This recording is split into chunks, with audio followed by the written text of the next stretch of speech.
Kagagaling ko lang sa shoot. Meron kaming isang video output. Naubos yung social battery ko. And I needed this. Sobrang kanina habang nag-shoot kami. Ang nilo-look forward ko lang, matapos na kami at makapag-isa na ulit ako. Lately, sobrang bilis maubos ng social battery ko. As in, like, kahit konting amount of time na I spend with people, lagi akong drained agad for some reason. Kahit like 30 minutes lang kami nag-usap or 10 minutes, ang bilis kong ma-drain. Lalo na kapag group. I think ngayon mas sobrang prefer ko yung alone time ko. I don't know how to feel about it. Sobrang kasi, parang siguro kasi wala pa ako rin masyadong new friends ngayong college. Yung mga old friends ko, kakaiba na kami ng school and busy na din sila.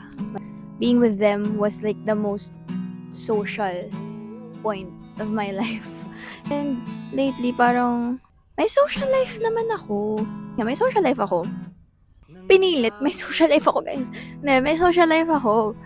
Sadyang, I just prefer nga time like this. And ngayon, wala na akong gustong yayain, wala na akong gustong samahan. Gusto ko na mapag-isa. And I don't know if that's a good thing or a bad thing. It should be a good thing, right? Kasi that means I'm being comfortable with the presence of myself lang. Nasasanay ako mag-isa. And I don't have to rely on anyone else. Yeah, but it should be a good thing, but at the same time, a part of me is feeling guilty or like parang feeling bad about it kasi I should be out there with people. I should be out there spending time with people I love, with people I care about. I still like going out with a few friends, like siguro isa-isang friend, like isang friend ko lang or dalawang friend ko lang. Pwede rin group, but iniisip ko pa lang na makikipag-socialize ako with a group of people na talaga ako, nasa-drain na ako agad dun. Gusto ko na umuwi. It's not that I don't want to spend time with them. It's just that I really just wanna be alone. Gusto ko mapag-isa. And yung nga, nagigilty ako because I should be spending time with them. Di ba people person ako? Sobrang people person ko. Sobrang social ko. I love human connections. I love being in conversations with people. I love talking to people. But lately, tinatamad akong gawin yan. Maybe it's just a phase. Maybe I can get in touch with that part of myself a lot in the future. Pero maybe, but just now, I'm tinatry ko maging comfortable sa windproof ba to? Tinatry kong i-embrace tong present self ko right now na I don't have to force myself to have connections with people. I don't have to force myself to socialize. I don't have to force myself na makipag-usap. Kung hindi ko naman feel na makipag-usap, don't have to do any of that. Don't talk when your mouth is full. Kino-compare ko sa mga videos ko ngayon. Most of the clips are like, I'm by myself lang. And alam mo, feeling ko talaga, I'm more, sobrang social ko before. Mas madaldal ako before. Medyo nagki-cringe nga ako sa self ko kasi parang, girl, daldal mo, ganun. Dami mo nasabi, girl. But, pinipili ko na hindi panoorin kasi ayokong i-hate yung sarili ko for that. Kasi that was me. But, feeling ko kasi ang dami na agad nag-change. Ang dami nag-change sa akin. I feel like I've grown a lot this college. And sometimes I would feel guilty for not responding to my friends' messages, for not agreeing to be in, parang may nagyayaya ng lumabas kasi hindi ako sumasama. I feel guilty about it.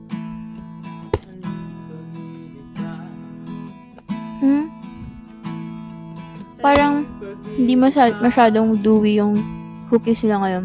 Hindi sila consistent, pero masarap naman.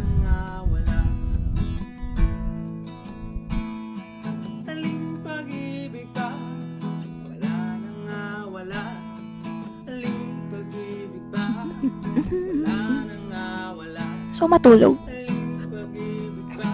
Antok ako.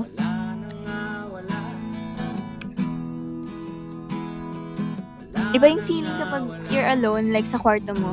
Sa feeling na when you're alone outside. I love my alone moments in my room, but I really just prefer alone moments like this when I'm with nature. Gusto ko lang. Feeling ko like super, I love it.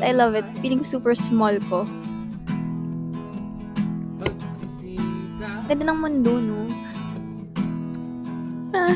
I love life. I love being alive. I realize mo kung gano'n ka-grateful. Like, look at these, pretty grass. Grass ba to? Parang sobrang soft nung ano niya eh. Parang siyang bulak.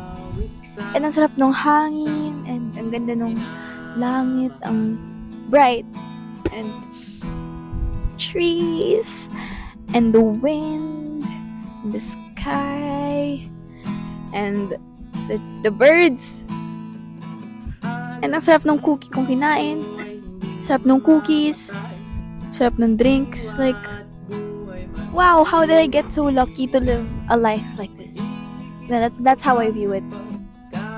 It sounds so corny. Oh my gosh. Sorry. It sounds so corny, but that's how happiness works. Being grateful for the small things and being grateful for being alive and really seeing the beauty in everything. Sobrang madamdamin ko kasing tao, and I have big emotions and I feel things very deeply.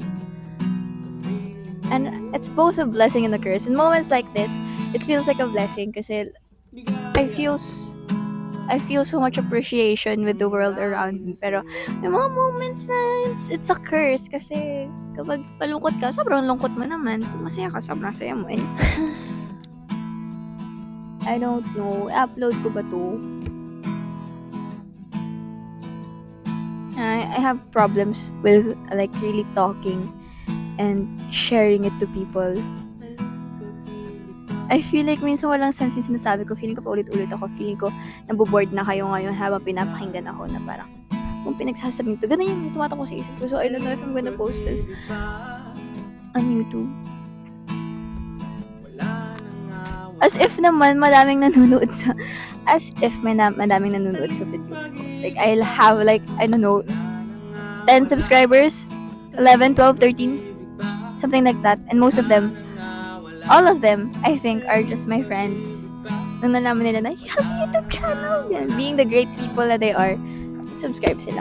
Pero, I don't know if you're my friend, hello. If you're not my friend, hello din. Sana hindi kayo nauumay sa pagsalita ko. Madaldal talaga ako pag mag-isa ako. Kasi, I don't have, parang kapag kasi may kausap ako, parang may expectation ako na sinaset for myself na, okay, I have to say substantial things. I have to say things with deep meanings. Kailangan may sense akong kausap para for this person to like having a conversation with me when it's not how it's supposed to be. Like, hindi naman, wala namang nape-pressure sa akin, hindi naman ako pinapressure nung kausap ko. Ako lang talaga nape-pressure sa sarili ko, kaya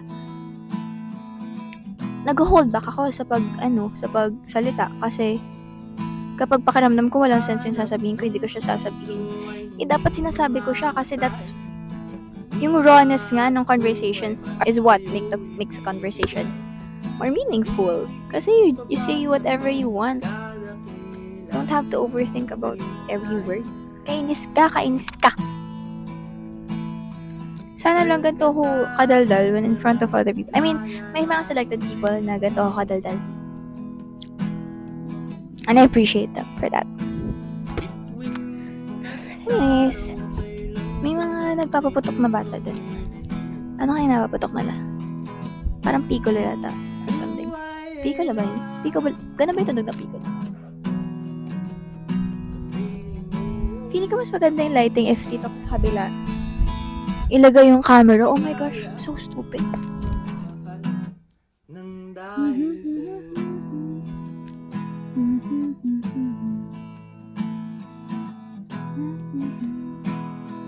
Ayoko pang umuwi. Kasi pag umuwi ako, ibig sabihin nun, kailangan ko na simulan yung mga responsibilidad ko. Meron kaming activity sa UTS na kailangan namin panuorin yung 3 oras na discussion. And kailangan namin gawa ng reflection about it. Sinong manunood ng 3 hours discussion? Sino magtsatsaga dun?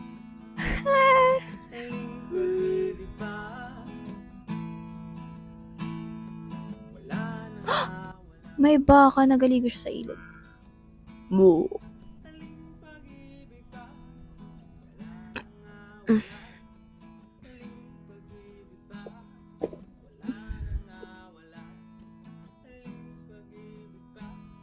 Ang saya na meron na akong tripod ngayon kasi pwede ko na rin madala yung phone ko sa kung saan-saan. And pwede ako mag-video kung saan-saan. And I also have a mic. May mic na rin ako. So, alam niyo ba, ever since nakuha ko tong mic na to, hindi ko na, I can't stop talking sa camera. Like, gusto ko lagi nagsasalita ako. So, gusto mag-podcast. Pero feeling ko kasi walang sense yung mga nasabi ko. And I don't know kung may interested sa mga pinagsasabi ko. May interested sa thoughts ko. Kasi feeling ko wala siyang sense talaga. And feeling ko pa ulit-ulit yung mga nasabi ko. And sobrang unorganized ng pag-explain ko ng mga thoughts ko. And kapag pinapakinggan ko yung sarili ko, parang nauubos yung pasensya ko. Like, ano ba, get to the point, ganun. Ganun yung nararamdaman ko. Lagi kong inaaway yung sarili ko kasi.